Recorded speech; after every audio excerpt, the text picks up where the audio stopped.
नमस्कार दोस्तों, मैं ओम प्रकाश अवसर। मेरे पीछे देख रहे हैं ये है सरकारी कुक्कुट पालन प्रक्षेत्र और यहाँ से क्षेत्र के किसानों को चूजा अवेलेबल होता है। अलग अलग ब्रीड की जो बर्ड हैं वो यहाँ से सरकार उपलब्ध कराती है। साथ में सरकार के योजनाओं के लिए जो चूजे चाहिए रहते हैं वो भी यहाँ से उपलब्ध होता है। और जगह की बात करें तो ये जगह है बस्तर रीजन का जगदलपुर है ना सर। और पूरे बस्तर रीजन पे यहीं से ही चूजे सप्लाई होते हैं। तो चलिए समझते हैं, हैचरी को भी देखेंगे और चूजों को भी देखेंगे, कौन कौन सी ब्रीड है इस पर बात भी करेंगे। सर का मैं पहले परिचय पूछता हूँ। नमस्कार सर। नमस्कार। सर आपका परिचय? मैं कैलाश सिंह चौहान। अच्छा सर। सहायक पशु विकास क्षेत्राधिकारी, शासकीय कुक्कुट पालन प्रक्षेत्र जगदलपुर। और एक सर है हमारे साथ। नमस्कार सर। नमस्कार। मैं डॉक्टर अरुण कुमार देवांगन, यहाँ प्रबंधक के पद पर कार्यरत हूँ मैं यहाँ पे। Okay sir. Government poultry farm का। और जो भैया हमको घुमा रहे हैं उनका भी परिचय लेते हैं। क्या नाम है सर? धनंजय प्रसाद जोशी। और इन सर का पोल्ट्री फार्म है ना सर? पोल्ट्री फार्म है सर का। और सुबह से हमको घुमा रहे हैं जगदलपुर शहर। तो सर यहाँ क्या क्या अवेलेबल होता है?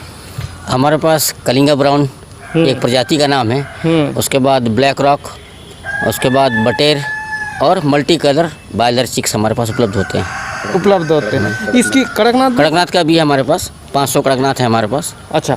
और टोटल बर्ड की क्वांटिटी क्या होती है सर? हमारे पास जो प्रतिस्थापना पक्षी होते हैं वो कुल मिलाकर 4100 पक्षी हैं, बड़े पक्षी, और 500 बटेर के पक्षी हैं। 500 बटेर के पक्षी। चूजों की बात करें तो वो किस टारगेट तक जाती है? चूजा हम साल भर में लगभग 2 लाख से 2.5 लाख चूजे हम उत्पादन करते हैं। और पूरे बस्तर संभाग में हम इस चूजों को वितरण करते हैं। पूरे बस्तर संभाग में छत्तीसगढ़ के यहाँ से वितरण होता है। और इसके बारे में डिटेल जानकारी आपको एग्रीकल्चर छत्तीसगढ़ गूगल पर लिखेंगे, फिर कुक्कुट पालन पे जाएंगे तो यहाँ के बारे में जानकारी आपको मिल जाएगी। तो चलिए डिटेल समझते हैं। सबसे पहले हम हैचरी से चालू करें, लेकिन उससे पहले कहूँगा अगर आपने अभी तक हमारे चैनल को सब्सक्राइब नहीं किया तो फटाफट सब्सक्राइब कर लें। तरीके ये हैं कि ये जो वीडियो चल रही है, वीडियो के निचले हिस्से पे लाल रंग में सब्सक्राइब का बटन है, तो वहाँ जाकर क्लिक कर दें। बाजू पे बेल आइकन है तो वहाँ पर उंगली रख दें। इससे हो गए इस तरीके के वीडियो के नोटिफिकेशन आपको मिलते रहेंगे। तो चलिए आपको पहले समझाते हैं कि चूजा आपको कैसे मिलेगा। चलिए सर हैचरी से चालू करते हैं। ये आ गए हम हैचरी वाले रूम पे।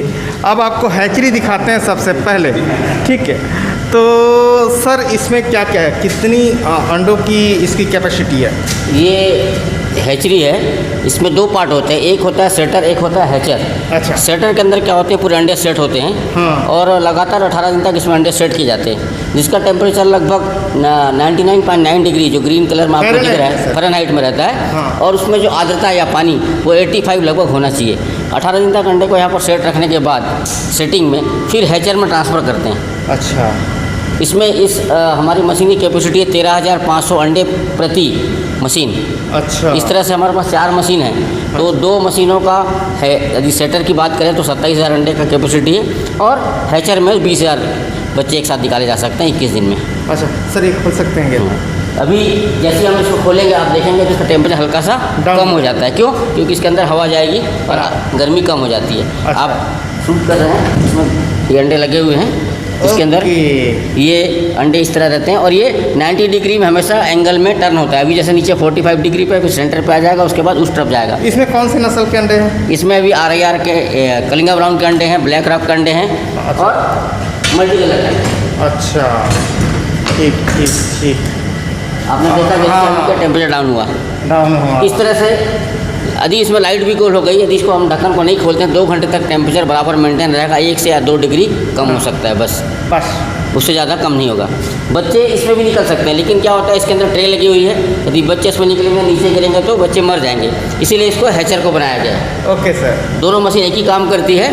इसके हैचर में क्या होता है कि इसमें 3 दिन तक इसमें अंडे रखते हैं। एक बटेर के अंडे रखे हुए हैं, बटेर के बच्चे अभी निकल रहे हैं। अच्छा। इसमें एक फैन लगा हुआ है, और फैन के बाद आप देखिए हीटर लगा हुआ है। हीटर जो है गर्मी देता है, और ये जो फैन है उसमें पानी, जो ऊपर से पाइप आ रहा है पानी गिरता है, वो आर्द्रता को अंडों में देता है।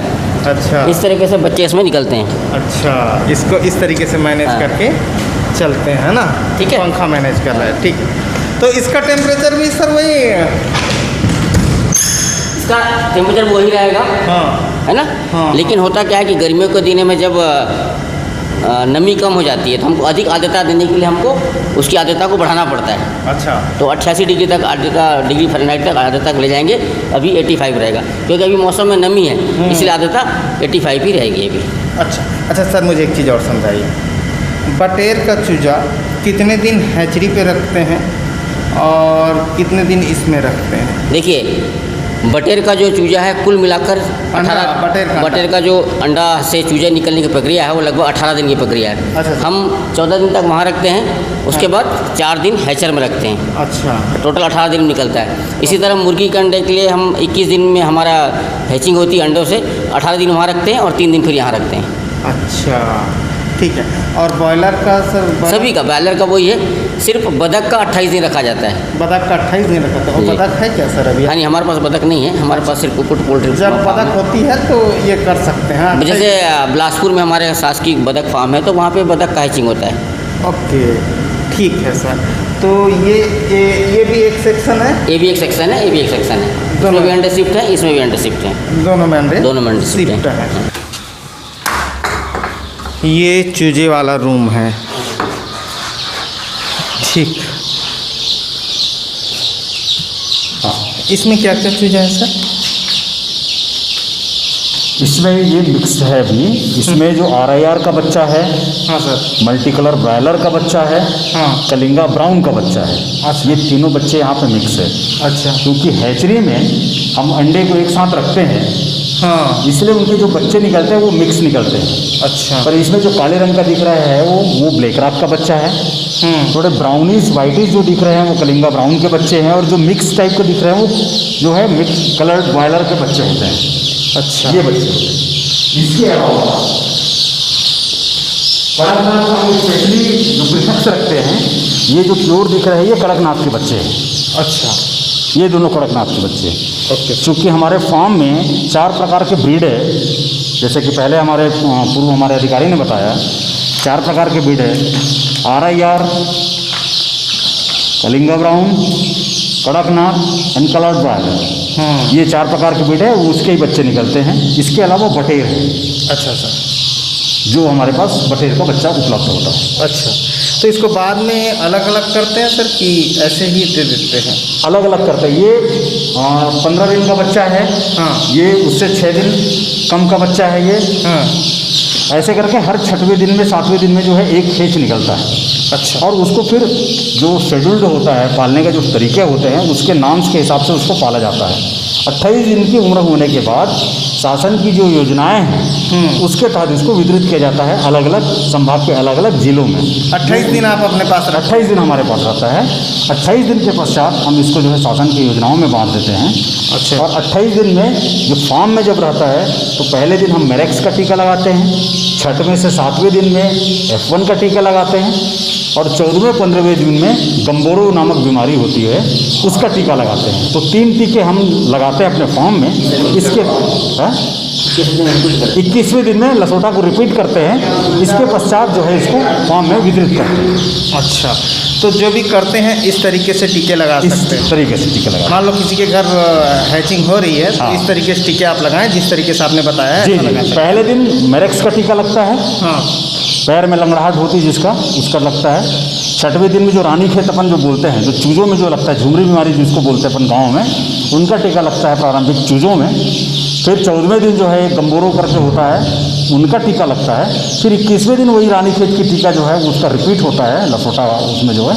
फिर ये 28वें दिन होने के बाद इसको शासन की स्कीम में इसको जो है वितरित कर दिया जाता है। Okay sir. सर जैसे अभी कड़कनाथ पे 28 दिन का चूजा ही सेल करते होंगे, तो क्या प्राइस पे करते हैं और कैसे? 28 दिन का जो यहाँ पर रेट अप्रूव्ड है वो 80 रुपये के हिसाब से दर है इसका। अच्छा। कड़कनाथ का। और इनका जो है वो 50 रुपये। जो कलर्ड है, कलर्ड बच्चे हैं कड़कनाथ के छोड़ करके बाकी जो बच्चे हैं वो 50, उनका 50 रुपये रेट दर है। हाँ। और कड़कनाथ का जो है वो 80 रुपये 28 दिवसीय बच्चे का कीमत है, एक बच्चे का कीमत। अच्छा सर, इसका ग्रोथ मेरे को कुछ समझा सकते हैं क्या? जैसे RIR का हो गया और इधर जो मिक्स वाले कलर हैं, इनका 1 किलो कितने दिन में होता होगा?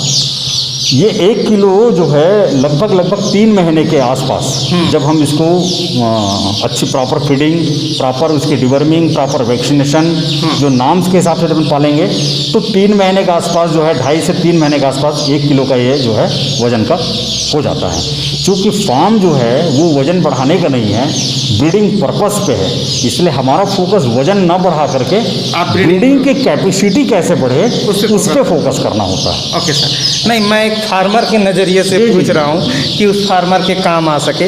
और जैसे कड़कनाथ कितने दिनों पे 1 किलो को कड़कनाथ की मैक्सिमम वेट जो होती है या एवरेज वेट होती है वो लगभग 1 किलो 600 से 1 किलो 800 तक मेल की होती है, हाँ, नर पक्षी के, और 1 किलो 500 से 1 किलो 600 जो है वो मादा पक्षी की होती है। अच्छा। तो इसकी भी जो ग्रोथ होती है, वेट जो होती है वो नॉर्मल कलर्ड बर्ड से थोड़ा सा कम होता है, क्योंकि अच्छा। देसी ही है ये, हाँ। इसलिए इसकी ग्रोथ जो है वो अपेक्षाकृत कम होता है, वेट इसका अपेक्षाकृत कम होता है। तो ये 3-3.5 महीने में ये भी लगभग 1 किलो का वजन का हो जाता है। 3.5 महीने 4 महीने ऐसा ले लेगी। ऐसा। अच्छा, ठीक है सर। अब चलते हैं मुर्गियों के पास। ये तो हो गया चूजा, और ये खाती क्या है सर? इसको अभी क्या खिला रहे हैं, जरा समझाइए तो। ये बच्चे का फीड होता है, अलग अलग स्टेज के अलग अलग फीड होती है। ये स्टार्टर होता है। हाँ, उसके बाद फिर जब इससे बड़े हो जाते हैं, 1.5 महीने 2 महीने के जब हो जाता है तो ग्रोवर कहलाता है वो। थोड़ी दाना बड़े हो जाती है, इसमें मक्की की मात्रा, प्रोटीन की मात्रा ज़्यादा होती है इसमें, क्योंकि इसको ग्रोथ के लिए, इम्यूनिटी के लिए प्रोटीन डाइट ज़्यादा चाहिए होता है। तो वो मक्का, विटामिन ए, इसमें प्रोटीन की मात्रा इसमें ज़्यादा होती है। फिर ग्रोवर फीड होता है, थोड़ा सा बड़ा दाना होता है इससे। फिर फाइनली जो है लेयर दाना होता है जिसमें कैल्शियम, एनर्जी एंड प्रोटीन और इसकी जो है होती है अमीनो एसिड्स की, उसकी मात्रा होती है उसमें। Okay sir. अब चलते हैं हम मुर्गियों को समझने। चूजे को समझ चुके हैं, और ये रंगीन मुर्गी अंडा नहीं सेती होगी ना सर? हैचिंग ही करानी पड़ेगी इसको। अच्छा, चलो अंडे की कैपेसिटी वहाँ समझ लेंगे, वहाँ जाएंगे तो, और योजना को भी समझ लेंगे। अभी आप देखें ना कि अंदर में जो हम मशीन में जो टेम्परेचर हमारा 99 डिग्री फ़ारेनहाइट था, हाँ। लेकिन यहाँ पे हम गर्म रखें उसको, देखिए आप। अच्छा। क्यों? क्योंकि यदि 9 डिग्री फ़ारेनहाइट से सडन हम उसका टेम्परेचर डाउन करेंगे तो क्या होगा? शॉकिंग होगा, ठंड लगेगी। अच्छा ठंड सर। लगेगी तो मरेगा। हाँ। इसीलिए हम उसको क्या कर रहे हैं, उसी टेम्परेचर को हम मेंटेन कर रहे हैं। अच्छा। मतलब 99 पे आया तो 95, फिर नेक्स्ट 1 वीक के बाद 90, हाँ। फिर 85। अच्छा। ऐसा करते करते 75 पे जब आएगा तो उसको रोक देंगे टेम्परेचर। अच्छा, है ना? अच्छा अच्छा। अब यहाँ पे देखिए एकदम ओपन है ये। हाँ हमने पूरा पैक किया था नीचे, हाँ, है ना? हाँ। और यहाँ जो चीज़ आप पाल रहे हैं, लाइटें खूब लगी, इसमें लाइटें लगी हैं, वेंटिलेशन है इसमें। आप खुद पसीना महसूस कर रहे थे। हाँ। यहाँ पे एकदम खुला मिलेगा। अच्छा। वो क्योंकि सडन शॉकिंग ना हो जाए। हाँ हाँ हाँ। एचडी से 99 डिग्री फ़ारेनहाइट से हाँ। टेम्परेचर को कम एकदम से नहीं करना है, नहीं तो क्या होगा? शॉकिंग हो जाएगा। इसलिए हम क्या कर रहे हैं, उसको टेम्परेचर को 99 से 95 लाए, बल्ब लगा कर रखें। हाँ। फिर 90 करेंगे, हाँ। फिर 85 करेंगे, ऐसे रिड्यूस करते हैं टेम्परेचर को धीरे धीरे रिड्यूस करना, सडनली रिड्यूस नहीं कर रहे हैं। नहीं। अच्छा, इसको देखते हैं सर, आइए। ये इसी का बड़ा वाला, इसी का चूजे का बड़ा वाला आ गया ना? ये का बड़ा वाला, ये 2-2.25 महीने का है। अंदर जा सकते हैं सर? हाँ हाँ, चलते हुए जाना पड़ेगा। आइए आइए। 2.25। हाँ। तो सर ये ऊपर के सेक्शन में हाँ। जो चूजा बड़ा हो गया है वो है ना? तो ये सर कितने दिनों का होगा? ये 2 से 2.5 महीने का बच्चा बड़ा है। लॉकडाउन के समय में जब हमारे चिक्स जब नहीं उठ पा रहे थे या कोई वो नहीं था, तो वो जो बच्चे बच गए थे वो बच्चे यहाँ पर हैं। अच्छा। ये सभी ग्रुप के बच्चे हैं इसमें। हाँ। RIR का भी बच्चा है, कलिंगा ब्राउन का भी बच्चा है, कड़कनाथ का भी बच्चा है। आपको ये ब्राउन जो दिख रहे होंगे, आइए सर, आइए देख। हाँ, इसमें यहाँ से समझा सकते हैं क्या सर? हाँ हाँ। ये जो ब्राउन कलर के दिख रहे हैं, हाँ। ये एकदम डार्क ब्राउन जो दिख रहा है वो RIR का बच्चा है। अच्छा। थोड़े से लाइट ब्राउन दिख रहे हैं, वाइटिश वाला, ये कलिंगा ब्राउन का बच्चा है। अच्छा। जो ऊपर से नीचे तक, हाँ ये जैसे वो दौड़ रही है, हाँ। ये प्योर कड़कनाथ है। हाँ, प्योर कड़कनाथ। और जिसके काले रंग के जरूर हैं लेकिन ऊपर कलगी लाल रंग के हैं, वो ब्लैक रॉक के क्रॉस हैं। अच्छा। और जो मिक्स है सफ़ेद और दूसरे स्पॉटेड, ये मल्टी कलर ब्रायलर के बच्चे हैं। ओके। ये मुर्गियाँ अंडे नहीं देती सर? अंडे देती है, ये मुर्गियाँ भी अंडे देती है। हाँ। हर मुर्गियाँ 6 महीने के पश्चात अंडा देना शुरू करती है, 5.5 महीने 6 महीने के बाद में। अच्छा। कोई भी ब्रीड का मुर्गी हो हाँ, तो 5.5 महीने से ऊपर होने के उम्र पे ही जो है अंडा देना शुरू करती है। शुरू करती है। अलग अलग प्रजाति के मुर्गी का अलग अलग अंडे देने की कैपेसिटी होती है। अच्छा। RIR की अलग कैपेसिटी होती है, कड़कनाथ की अपनी अलग कैपेसिटी होती है, ब्लैक रॉक की अपनी अलग कैपेसिटी होती है अंडा देने की। उनकी क्षमता अलग अलग होती है, अच्छा। उस हिसाब से अंडे देती है। पर सारे मुर्गियाँ अंडे देती है, कम है। यही अंडे को लेकर के हम सेते हैं और उससे जो बच्चे निकलता है उसको शासन की योजनाओं में या किसानों को उसको वितरित किया जाता है योजना के तहत। Okay sir. तो सर ये जैसे इनका ग्रोथ आपने तो बताया जी। इसमें और देसी में क्या डिफरेंट है? देसी की कोई कैरेक्टरिस्टिक्स नहीं होती, उसकी अंडे प्रोडक्शन जो है साल भरे में या अपनी लेइंग पीरियड में 30 अंडे की होती है। अच्छा। इनकी क्षमता अलग होती है। हाँ। ये एक ब्रीड जो होती है कलिंगा ब्राउन, एक अपनी साल भरे में लगभग 240 अंडे देती है। अच्छा। और कहाँ देसी जो है वो 30 अंडे देती है मैक्सिमम। हाँ। ये 240 अंडे देती है। हाँ। कड़कनाथ अपने जीवन काल में पूरी 100 अंडे देती है। अच्छा। उसकी वैल्यू भी अलग होती है। हाँ। RIR भी लगभग 240 अंडे देती है अपने जीवन काल में पूरे एक साल भरे में। अच्छा। देसी अंडे नहीं देती। तो देसी देसी कम अंडे बेसिकली जो है मीट पर्पज के लिए होता है। अच्छा। और ब्रीडिंग फार्म की जो मुर्गियां जो होती है वो द्विकाजी नस्ल की होती हैं, मतलब अंडे भी प्रोडक्शन करें और अंडे प्रोडक्शन ख़त्म होने के बाद उसको आप जो है मांस के रूप में भी उपयोग कर सकते हैं। ओके। और मार्केट में जो आप सफ़ेद रंग के जो अंडे देखते होंगे हाँ। वो प्योरली लेयर बर्ड होती है, वो सिर्फ अंडे देने वाली मुर्गियां होती है। अच्छा। एक बार अंडे ख़त्म होने के बाद फिर उसकी मांस की जो उतनी क्वालिटी नहीं रहती।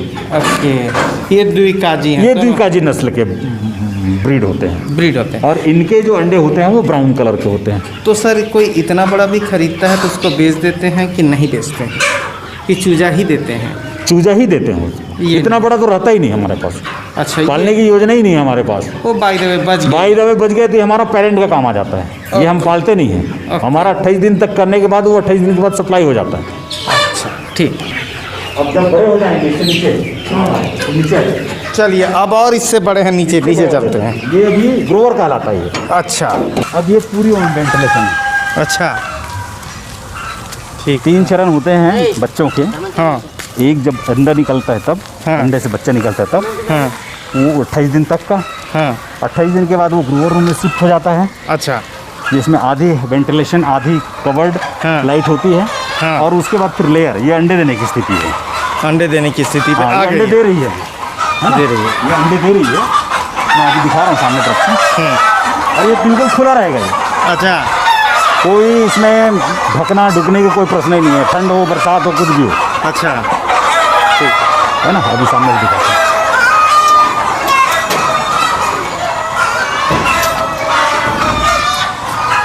हद से ज़्यादा चिल्लाएंगे सर। हूँ। डिस्टर्ब होता है ना इन लोग।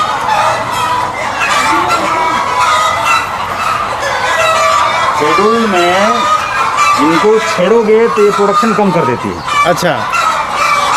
कोई भी बच्चा हो, हाँ हाँ हाँ। आप ज़्यादा छेड़ेंगे तो उसका प्रोडक्शन माइंड डिस्टर्ब हो जाएगा। डिस्टर्ब होता है। ये है आपका लेयर। अच्छा, ये कितने दिनों की है सर? ये जो बच्चा है, ये जो बर्ड है, ये 10 महीने से ऊपर की है। अच्छा। 1 साल के लगभग हो गया है ये बर्ड। मतलब विगत 6 महीने से अंडा देना स्टार्ट कर चुकी है। अच्छा।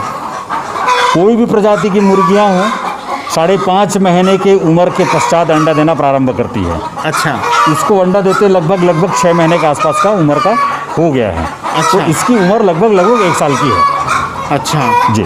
अभी ये क्या खाती होंगी और कितना फीड कॉस्ट इसका जाता होगा? ये एक पक्षी का 120 ग्राम के हिसाब से इसको जो है दाना दिया जाता है। एक पक्षी का 120 ग्राम प्रतिदिन के हिसाब से इसका मापदंड के हिसाब से दिया जाता है। जितनी पक्षियाँ होती शेड में उसके हिसाब से 120 ग्राम के हिसाब से उसको कैलकुलेट करके उसको दाना दिया जाता है दिन भर में, है ना? ओके। और सर ये पूछ रहा था, इसमें टेम्परेचर का कोई रिक्वायरमेंट है कि नहीं है? नहीं, इसमें नॉर्मल टेम्परेचर रहेगा। नॉर्मल। नॉर्मल टेम्परेचर रहेगा। इसमें रात के वक्त में लाइट जलाया जाता है क्योंकि मुर्गियों को लगभग 16 घंटे लाइट की आवश्यकता पड़ती है। अच्छा। दिन भर में। तो तभी अंडा इसमें प्रोडक्शन होता है। अच्छा। लाइट नहीं रहेगा तो अंडा प्रोडक्शन नहीं होगा। लाइट से रिलेटेड है इसका अंडा। इसलिए हम रात को क्या करते हैं, इसमें लाइट, दिन भर तो उजला रहता है, सूर्य की रोशनी रहती है, और रात को हम लाइट लगाते हैं इसमें। और जो उसमें सफ़ेद बल्ब या लगा सकते हैं आप, या फिर जो अपने नॉर्मल बल्ब आते हैं उसको लगा सकते हैं। नॉर्मल टेम्परेचर लगभग 75 डिग्री फ़ारेनहाइट होना चाहिए। ओके। अच्छा सर, इसमें एक चीज़ और पूछना था, जैसे इनका खाने का इसी में डालते हैं? इसी में डालते हैं, खाना किसी में डालते हैं, ये इसमें डाल देते हैं? ये लाइट। मशीन लगी हुई है, वो जहाँ मुर्गियाँ बैठी वहाँ पे। हाँ। तो वहाँ पर क्या करते हैं कि दाने को हमने तौल के, जैसे जितनी मुर्गियाँ, मान लीजिए 1000 मुर्गी है, तो हमको 1 कुंटल 20 किलो दाना को हम दोनों डम में डाल देंगे, और वो मोटर का बटन दबाएंगे, दाना अपने आप रोटेट होकर पूरे मशीन में चले जाएगा।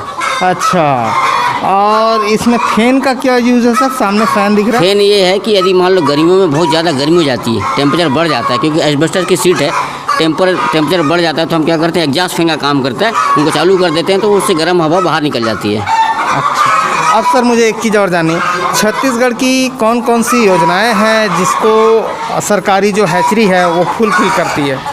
छत्तीसगढ़ में अभी मात्र एक योजना है कुक्कुट पालन के संबंध में, उसको बोलते हैं बैकयार्ड कुक्कुट योजना, जिसके अंतर्गत हम जो आदिवासी किसान भाई हैं या सामान्य किसान भाई हैं, आदिवासी किसान भाइयों को हम लगभग 90% सब्सिडी देते हैं।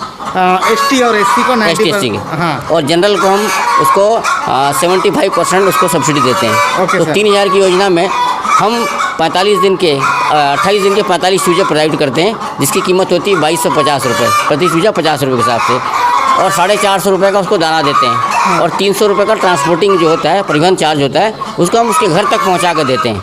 अच्छा। उसके 3000 की योजना के बदले में हम एक आदिवासी या ST SC किसान से मात्र 300 रुपये लेते हैं। हाँ। और जनरल किसान यदि होगा, सामान्य किसान होगा, उससे हम 700 रुपये लेंगे उससे। ओके, ठीक है सर। 3000 में 700 जनरल। हाँ। और पिछड़े वर्ग से, ST SC से? पिछड़ा वर्ग और जो आपका जनरल है उसके बराबर ही लेते हैं, एक ही बराबर है एक ही दोनों बराबर का, का। 700 रुपया है। हाँ। और ST SC से 300 रुपये मात्र। ये लेते हैं हाँ। बैकयार्ड पोल्ट्री पे। हाँ। और बहुत ज़्यादा डिमांड है इसके लिए। अप्लाई कहाँ पे करता होगा सर किसान? इसके लिए क्या होता है, हमारे जो स्थानीय पशु औषधालय है वहाँ भी अप्लाई कर सकता है। एक छोटा सा फार्म आता है, उस फार्म में जानकारी भरनी होती है कि मैं मुर्गी पालन करना चाहता हूँ। उसमें एक फ़ोटो लगेगा, आधार कार्ड का नंबर लगेगा, उस ग्राम के सरपंच उसमें हस्ताक्षर करेंगे कि हमारे ग्राम का वासी है। उसके बाद जो पशु औषधालय है वो वहाँ पे जो हमारा सहायक पशु चिकित्सा क्षेत्राधिकारी पदस्थ है वो उसमें दस्तखत कर देगा, या सीधे पशु चिकित्सालय जा सकते हैं। पशु चिकित्सालय विकासखंड स्तर पर होता है, वहाँ फॉर्म भर के दस्तखत करा सकते हैं। वो फिर क्या करता है, हमारे उप संचालक या संयुक्त संचालक को प्रेषित करते हैं उस फॉर्म को, उनके द्वारा सूची को स्वीकृत कर दिया जाता है और हमें भेज दिया जाता है। हम फिर संबंधित अधिकारी को चूजा तैयार कर उत्पादन करने के बाद उस विकासखंड में वितरण करते हैं। ओके। अब बटेर भी है सर? बटेर भी है। बटेर भी है। तो अब हम चलते हैं बटेर को फिल्माने। तो हम आ गए हैं दोस्तों बटेर वाले सेक्शन पे, और बटेर चिल्लाते बहुत हैं तो उनका आवाज़ भी आपको सुनाई देगा, ठीक है। और बटेर का समझते हैं सर, ये बटेर का चूजा कितने में सेल करते हैं? बटेर का चूजा एक दिन का कीमत जो है वो 10 रुपया है, और एक महीने का 28 दिवसीय का कीमत जो है वो 30 रुपये का दर निर्धारण है। अच्छा, 28 दिन वाला 30 रुपया, एक दिन वाला 10 रुपया। 10 रुपया, इस तरीके से इस बटेर। तरह से बटेर का जो चूजों का रेट है। ये तो किसी योजनाओं पे नहीं है, ये डायरेक्ट किसानों को जाती है? ये योजनाओं में भी जाती है किसानों की, बैकयार्ड योजना जो बताया है। हाँ। यदि कोई किसान हाँ। चूजा के बदले में यदि बटेर लेना चाहता है हाँ। तो 28 दिवसीय बटेर 80 नग उसको मिलेगा योजना के तहत। अच्छा, उसी बैकयार्ड में? उसी बैकयार्ड में कोई किसान यदि चाहता है कि भाई मुझे मुर्गी का बच्चा नहीं लेना है, अच्छा। उसके बदले में मुझे बटेर का बच्चा लेना है, हाँ। तो उसको बटेर की बच्चा उसको 80 नग मिलेगा 28 दिवसीय, और मुर्गी का बच्चा जो है उसको 45 नग मिलेगा। अच्छा। दोनों में से चॉइस उसकी है कि उसको लेना क्या है। इसके लिए फॉर्म भरते समय वो निर्धारण कर ले कि उसको बटेर लेना है कि उसको मुर्गी का बच्चा लेना है। ओके, ये बड़ी अच्छी योजना है, जानकारी उसके लिए दोनों चीज़ें हैं। पहली बार ये जानकारी मिली है कि आप बटेर भी ले सकते हैं, उसकी बटेर भी ले क्वांटिटी 80 हो जाएगी। 80 हो जाएगी। और मुर्गी लेंगे तो कितना है सर? 45 नग चूजे। 45 नग चूजे होंगे, तो ये कर सकते हैं आप। ये जानकारी बड़ी ज़बरदस्त है, रेट सर ने बता ही दिया। तो सर एक चीज़ और मैं पूछना चाह रहा हूँ, ऐसी सरकारी जो कुक्कुट पालन प्रक्षेत्र है छत्तीसगढ़ में कितनी है? जहाँ पे बटेर रखे हैं। नहीं बटेर नहीं, जहाँ पे सारे तरीके के ब्रीडिंग सेंटर हैं वो कितने हैं? अलग अलग प्रक्षेत्र जो है वो अपनी जो ब्रीड की जो चॉइस है, प्रजाति की जो चॉइस है वो उनकी अलग अलग है। हाँ। शासन के नियम जो है वो अलग अलग प्रक्षेत्र के लिए अलग अलग है। हाँ। जैसे कि बटेर रखने के लिए हमारे शासन ने हमको जो स्वीकृति आदेश दिया हुआ है वो 500 बटेर पक्षी रखने का है। हाँ। अब 500 बटेर पक्षी रखने का मतलब ये है कि 500 मादा पक्षी रखें। हाँ। उससे जो उत्पादक अंडे जो होते हैं उसी से बच्चा निकलता है और वो शासन की योजनाओं में जाती है। तो आवश्यक नहीं है कि जगदलपुर प्रक्षेत्र में जो यदि बटेर रखा गया है तो वही बटेर जो है आपके सरगुजा में भी हो या कोरिया में भी हो। नहीं, लेकिन फिर भी मैं जानना चाह रहा हूँ कि छत्तीसगढ़ में कितने सेंटर हैं, वहाँ बटेर मिले या ना मिले, कड़कनाथ मिले या कोई दूसरी ब्रीड मिले? कड़कनाथ अब सातों प्रक्षेत्र में मिलने के लिए जो है वो शासन ने स्वीकृति कर दिया है। हमारे यहाँ चूँकि डिमांड ज़्यादा था दंतेवाड़ा यहाँ पे, हाँ। तो इसलिए हम लोगों ने 2 साल पहले से ही कड़कनाथ रखना शुरू कर दिया था और उसके अच्छे रिस्पांस भी है। अच्छा, इसी को देखते हुए शासन ने अन्य फार्मों में भी जो है वो कड़कनाथ का स्कीम को जो है सुगम मैं नाम जानना चाह रहा हूँ सर, कौन कौन सा है? जैसे कोरिया है, हाँ आपका दुर्ग है, हाँ जगदलपुर है, सरगुजा है, बिलासपुर है और रायगढ़ है। ये हमारे प्रक्षेत्र हैं, शासकीय कुक्कुट पालन प्रक्षेत्र जो हैं। यहाँ पे किसान संपर्क कर सकते हैं, संपर्क कर सकते हैं, है ना? हाँ। जो चाहिए वहाँ जाके प्रैक्टिकल देख सकते हैं और वो मिल सकते हैं। और हाँ, छत्तीसगढ़ राज्य के पूरे जिले हाँ। किसी न किसी प्रक्षेत्र के अंडर आते हैं। अच्छा, जिनको वो सप्लाई करता है। जैसे जगदलपुर प्रक्षेत्र के अंतर्गत बस्तर संभाग के 7 जिलों को हमको जो है देना होता है। हाँ, वैसे कौन कौन से है सर? कांकेर, नारायणपुर, कोंडागांव, बस्तर, दंतेवाड़ा, सुकमा एंड बीजापुर, हाँ ये सभी जिलों को जो हमको यहाँ से प्रदाय किया जाता है। हाँ वैसे दुर्ग जिला का अपना निर्धारण है, हाँ। वैसे रायगढ़ जिला का अपना निर्धारण है। हाँ। कुल मिलाकर के शासन ने जो है इन 7 फार्मों के अंतर्गत अलग अलग जिलों का आवंटन करके उनके यहाँ सप्लाई कर सकता है। मतलब कोई भी जिला अछूता नहीं है, किसी भी उससे जो है वो ले सकता है। कोई भी जिला खाली नहीं है, उस जिले के लिए कोई ना कोई क्षेत्र डिसाइडेड है। ठीक है, तो आप जहाँ से भी छत्तीसगढ़ में देख रहे हो कोई ना कोई जगह आपके लिए डिसाइड हुआ रखा है। ठीक है, और ज़्यादा समझना है तो गूगल पर लिखें एग्रीकल्चर छत्तीसगढ़, तो छत्तीसगढ़ के एग्रीकल्चर का वेबसाइट खुल जाएगा। उसके पशुपालन पे चले जाएं, वहाँ पे कुक्कुट पालन खुल जाएगा और कुक्कुट पालन पे जितने ब्रीडिंग सेंटर हैं उनके सारे डिटेल खुल जाएंगे। तो इस तरीके से आप समझ सकते हैं वहाँ जाके कुक्कुट पालन को आपको क्या मिलेगा, क्या करना चाहिए, क्या नहीं करना चाहिए और किस तरीके से कुक्कुट पालन करके आप अपने सामाजिक और आर्थिक स्थिति को बेहतर कर सकते हैं। तो धन्यवाद, मैं ओम प्रकाश अवसर। वीडियो अच्छा लगा तो वीडियो लाइक कर लें।